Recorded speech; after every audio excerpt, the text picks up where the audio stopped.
Welcome to Team Trump Online.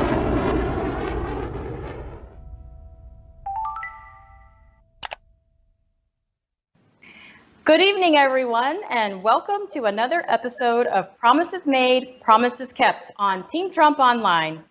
I'm Katrina Pierson, Senior Advisor to President Trump's re-election campaign, and tonight's show is about the Great American Comeback. We will highlight and reflect on the accomplishments that President Trump has made to uplift Black communities across this country and how that deeply contrasts with Joe Biden's 40 years of failure, racism, and pandering. Tonight, I am joined by the former Speaker of the Oklahoma House of Representatives, T.W.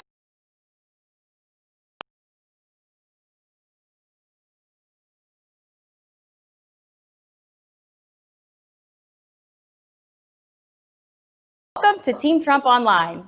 Hi, Katrina. Thank you for having me. It's an honor to be here. Well, we're happy to have you. But before we get started, TW, I wanted to play this clip from the President's Transition to Greatness Roundtable event at Gateway Church in Dallas, Texas. Let's take a look.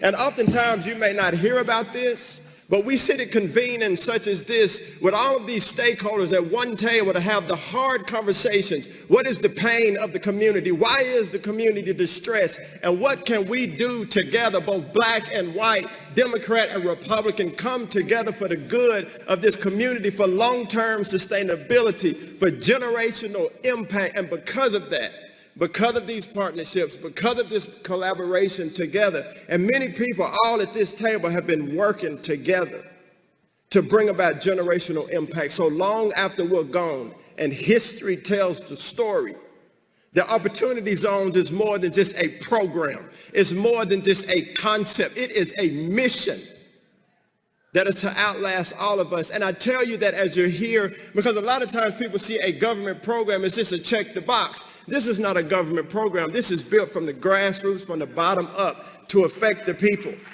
in America. That was former NFL player Scott Turner, who is currently serving as the executive director of the White House Opportunity and Revitalization Council. And I think it's important for people to see just how dedicated and passionate that the president's team is about serving the Black community. And TW, for the first time in my lifetime, we have a leader who is serious about making America great again for everyone. What are your thoughts? Well, first of all, Katrina, just looking at that panel got me excited about the future of America. I mean, when I think about Scott, who's a good friend, former state representative from Texas, who just did a great and upstanding job of pushing forward conservative values, to hear him talking about the president's initiatives on opportunity zones is pretty exciting, because we know it's making a real difference in our communities. I mean, you think about the impact that over 9,000 communities have been impacted by opportunity zones. That means that more than $100 million is going to flow into those communities. Capital is a coward. It will not flow to a hostile environment. And President Trump knows this better than anybody. And that's why his administration has been focused on things like allowing people to keep more of their money with the historic tax cut that was passed. This is making a real difference, not just in the Black community, but in the community at large and in America. And it's the reason that we're going to come out of this pandemic and recover quicker than I think anybody's really expecting. But I'm excited about what opportunity zones means for America, and I'm excited about what it means even in my home state of Oklahoma. Yeah, it has to be exciting. And, you know, we hear a lot of these personal impact stories along the way as well, and we'll get to one of those in shortly. Now, before the pandemic artificially interrupted this historic economic gains, President Trump's pro-growth and deregulatory agenda resulted in the lowest unemployment rate for Black Americans in history. Now, the media and the Democrats, were shocked, when last week's May job reports came out and, showed that our great American comeback is underway with the largest 1 month jobs gain in history. So no wonder the media is trying to ignore this and focus on all of the distractions. I mean, TW, can you go over this incredible feat and how it was achieved? I mean, what this means for Black Americans, that this comeback was much sooner than anticipated, and it's clear evidence that President Trump knows how to unleash our economic potential.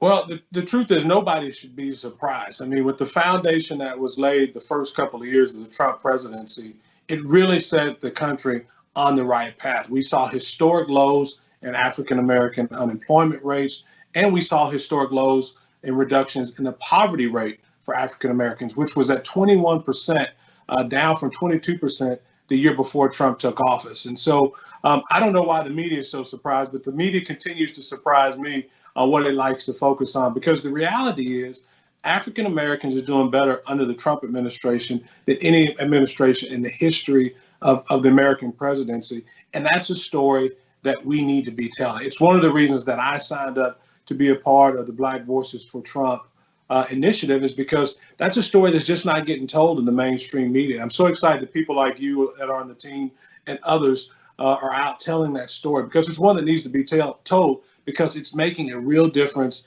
in families across the country. And I've always said, if you want a strong America, you want a strong country, it starts with strong families. But people have to have a job. And that's why I'm also excited that the president was so focused on getting the country open and getting the country back to work. And while we relied on a lot of the governors and at the state level to shepherd the pandemic response, the reality is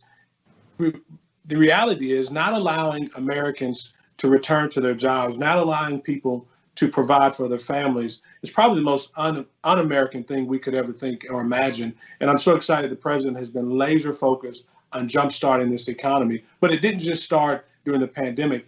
It started 3 years before with the historic tax cuts and the focus on allowing people to keep more of their own money. Yeah, that buffer is something the media doesn't want to talk about. I mean, you have to look and see if President Trump had not built the buffer in the economy that we had, we'd be in some serious trouble right now. So his forward thinking, his determination has really put us in a good position post-pandemic. And, we all have our own journeys. We've all had our own experiences. And so we all have our favorite policies. So TW, in your opinion, what are the top policies from the Trump administration that you believe are helping Black Americans the most?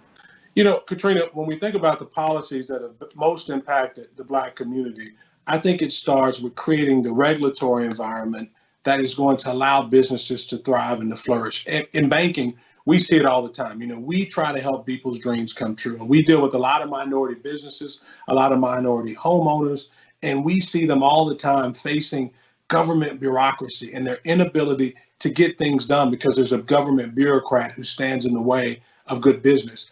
President Trump's administration came in day one and said, we're going to cut red tape. We're going to send some sense of deregulation that's going to make a difference. And it is. We're already seeing it. It's one of the reasons that the poverty rate for African Americans fell to the lowest historic that it's ever been. It's also a reason that we've seen unemployment rates drop. It's because the president has been laser focused on jobs. It's about jobs. It's about jobs. It's about jobs.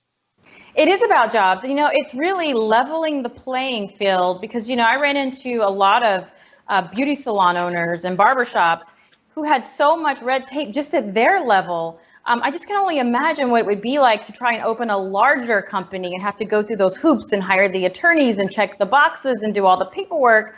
Getting rid of that red tape truly does level the playing field in so many ways.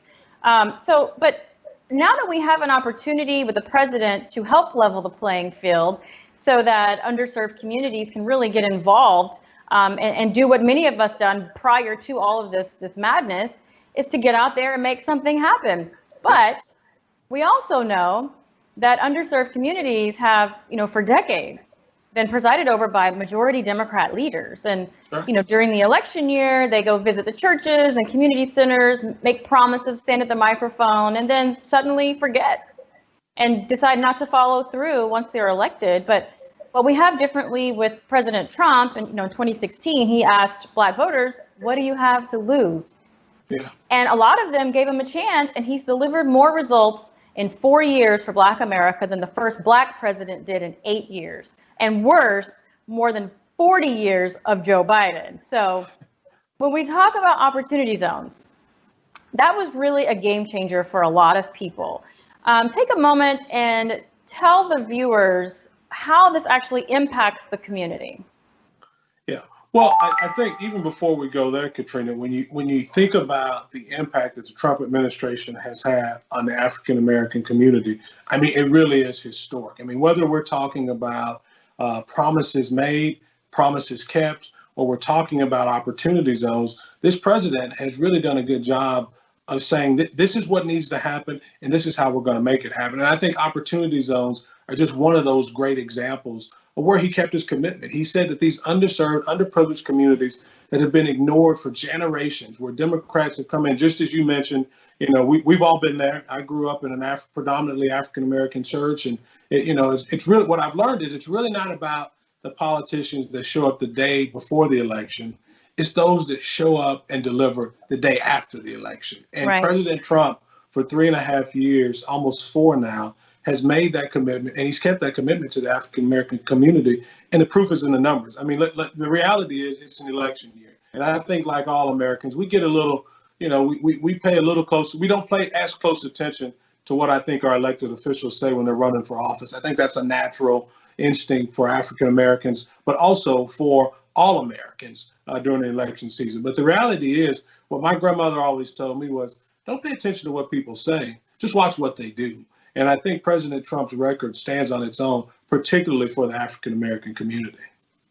Yeah, and I think it's going to be interesting to see, in future elections, because I think one of the issues was simply there were some candidates that just didn't show up and ask for the vote, and President Trump has even changed that. So it's going to be exciting in future election cycles now that we're going to force people to actually compete to get this vote. And so I mentioned earlier, TW, about a personal impact story that I wanted to share with people because it really helps to see exactly how one of these policies can impact an individual. So let's take a look at this story of Paul Morrow. He's an Army veteran and small business owner who benefited from President Trump's pro-growth policies. Let's take a look. We are in a different phase in life. We don't found the new era. The new administration here, geared in by Mr. Donald Trump. Mr. Donald Trump. They don't create what he calls the opportunity zone. I just purchased the first 275 acres of a 400-acre plot in the new opportunity zone. And you heard the president talking about the opportunities and the resources that became available as a small businessman in the new opportunity zone thing. And we done had a 100% growth pattern over the last 4 years. But projectedly now, we don't have a 200% growth pattern over the next 18 months because of the new opportunity zone thing. So this is the new era for SDAC. This is the new vision. And say, I got y'all here. I can say hello to this audience, I can say hello to the nation. And I know somebody in the world elsewhere looking at me today. So I'm say hello to the world. And while I got y'all here, I can't speak about the State of the Union for the nation. But I can say the State of the Union for SDAC is strong. Strong. And in my closing, I'm going to say, God bless the United States President, Mr. Donald Trump. What a great success story. I mean, driving increased private investment to distressed communities is crucial for building economic opportunities and encouraging new business formation. So TW, what has President Trump done to ensure that future success is never defined by income or zip code? Well, first of all, Katrina, the president knows firsthand that you cannot tax your way to prosperity. I mean, when you think about what has made this country great, what has made this one of the best countries to invest in, it is really an environment where people know that they can invest safely and expect a decent return. And so the idea that the Democrats have been proffering for generations that just give me a little bit more of your freedom, give me a little bit more of your liberty, give me a little bit more of your money, and I'll make it better for you. Well, that 40 acres and a mule that they've been promising, I'm just determined it's not going to show up. And what we need is a president, what we've needed for a long time is a president who is going to ensure that there is an environment where investment and where capital will flow. And that's what we're seeing happen. And that clip was a great example. Real people are benefiting from the policies of this president. We're seeing it time and time again. That's just one of many stories. I mean, you think through You think about where we would be right now during this pandemic had we the economy that we had back in 2008 before president was elected. If we were in those type of shackles, this economy was pent up with that much demand, and we hadn't unleashed the full power of the American ingenuity. I don't know where our country would be right now, but thank God that we had an environment that President Trump had created a culture of investment where people want to invest. And now what we're seeing is they're investing in historic areas that have been ignored for generations. And I think that's the most exciting part about this presidency. Yeah, and then also when you look at the investment that the president's administration has made, making capital available to minority-owned businesses too, to even expand. So I think this is a huge deal for Black communities. And, you know, I mentioned earlier, TW, about leveling the playing field. And one of the main things that I believe, and you can give me your opinion, that I believe levels a playing field is a quality education. Sure. And school choice is definitely a priority for President Trump, and he knows that providing strong K-12 education has been shown to increase future success. So these actions are going to have, you know, profound impacts on Black communities for generations, because a quality education is definitely the equalizer when it comes to success and getting out of bad circumstances, regardless of your race. So, you know, in that vein of education, President Trump has also done unprecedented thing for historically Black colleges and universities. Can you share a little bit about that with us? Well, first, even President Barack Obama said, Katrina, when he was running, I'm old enough to remember when he said that the great civil rights struggle of the 21st century is access to a quality education.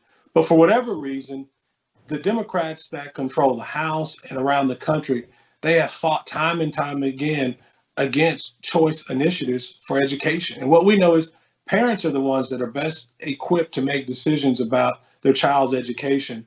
But we've seen them fight it time and time again.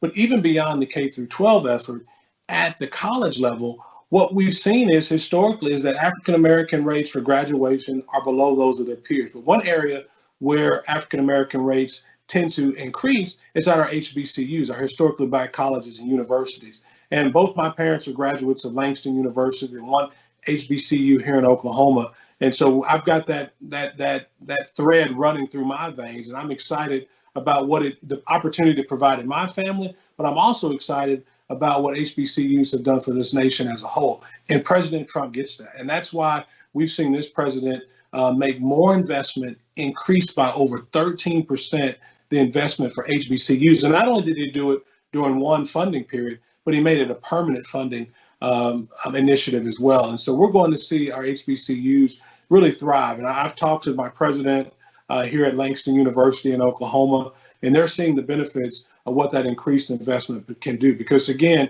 the best way to prosperity, if we're going to change and break the cycle of generational poverty, and that's really what we're talking about, you've got to have a quality job, you've got to have a quality work environment, you've got to have a quality environment that encourages investment. But on a personal level, you got to have an education that responds to the needs of the private sector.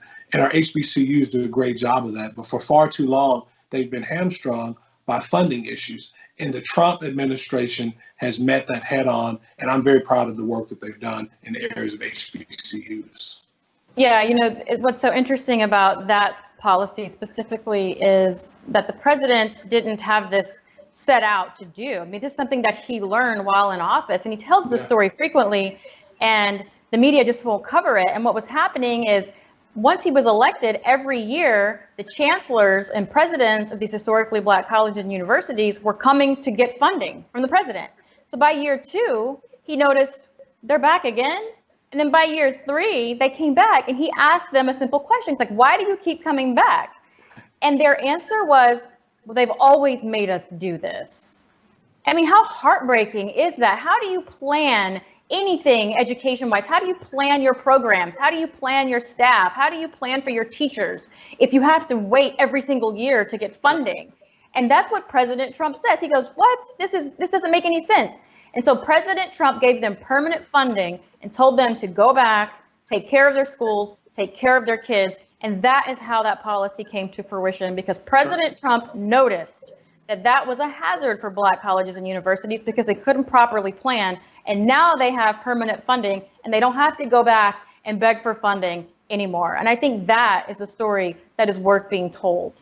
And the other thing is, when you hear a story like that, TW, it makes you wonder why President Obama didn't do that, why he continued to force these schools, these presidents, to come in hat in hand every year to ask for funding. He could have easily have done the exact same thing. And when you have somebody like Joe Biden, who's been in office for 4 decades, this has never been something that he's championed. I mean, he calls himself a friend of the Black community, and he's never said, hey guys, let's make sure these Black colleges have funding. No one even said anything about it. And I think that's really disturbing. And so this election year, I think, is going to be really important. Now, speaking of Joe, he has had decades-long opportunity to prove himself to Black America. But unfortunately, instead, he has an actual traceable pattern of racist and bigotry behavior. And we're going to talk about that a little bit. Why don't you share a little bit about what Biden has on his record, TW? Well, you know, Beijing Biden, it's been amazing to me to watch him try to invent himself as this messiah of the African-American community, that we need him to come in and save us from ourselves and to save us from the brink of destruction. But the reality is, Beijing Biden hadn't showed up for the African-American community in the 40 years that he's been in public office. And frankly, I don't expect him to do it now. I mean, whether it's him delivering the eulogy for known racists like Robert Byrd, or we're looking at, you know, the comments that he made. Just, I mean, again, it's one thing to have a history and to have an evolution. I get that. We make allowances for that. The country's come a long way, and many people's attitudes have changed. But it was just a month ago that Beijing Biden was also looking folks in the camera on an African-American broadcast network, or maybe it was online. I think it was an online network, where he looked somebody in the eye and he said, if you don't vote for me, you ain't Black. Well, I'm sorry, Joe, I'm not voting for you, and I am Black. And I'm proud to be Black, and I'm also proud to be voting for Donald Trump, because I know that we need a president that's not focused on just pandering and promises that will never be delivered, but a president who has a real record of delivering for the African-American community. And that's what President Trump has done. So I'll put his record up against Joe Biden's. I'll put President Trump's 4-year record for African-Americans against Joe Biden's for 40 years any day of the week. Yeah, you know, we're going to do just that throughout the remainder of this campaign. And so what would you tell Black voters who are still considering to vote for Joe Biden? Well, you know, it's always hard to leave what you've known and what you've always been comfortable with. You know, so many African Americans have voted Democrat for the last 40 years because they've not felt like they've had a real alternative. They've not had a real champion for the issues that they care about, and so we're suspect. And as a people, we tend to be a little suspect of everybody, and I think that's okay. With the history that we've had, I think it's understandable. But now we have a candidate that has a real record of delivering on issues that are important to us. Promises made, promises kept. And so what I would say to African Americans, you know, Donald Trump posed the question 4 years ago, what do you have to lose? I mean, I would pose the question, what have you gained?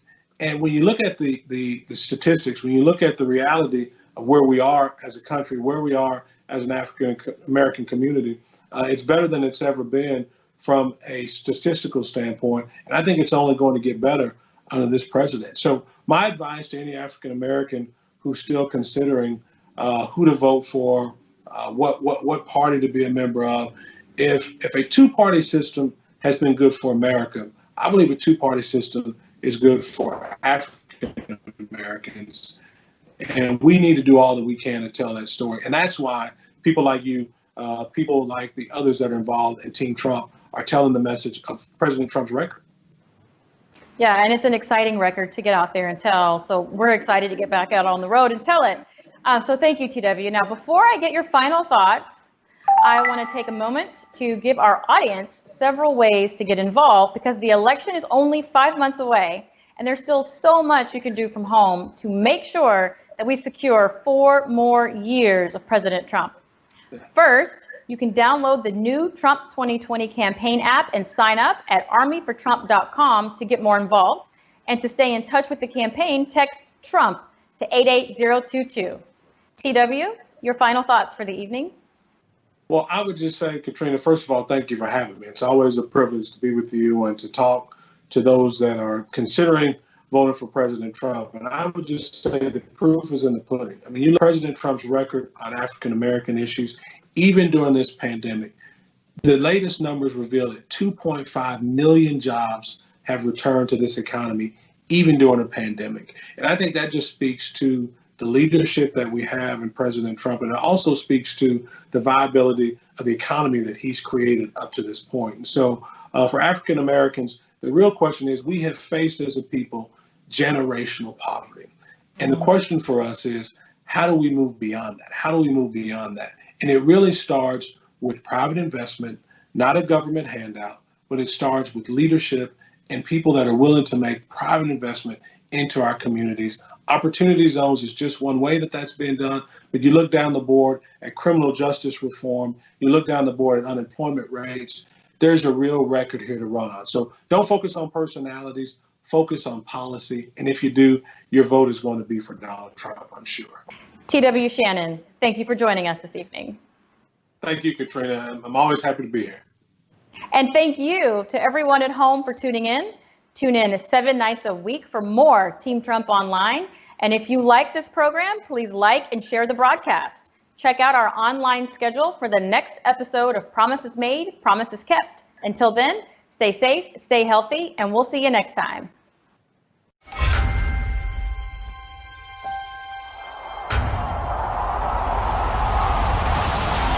are one movement, one people, one family, and one glorious nation under God. And we will make America great again. And the best is yet to come.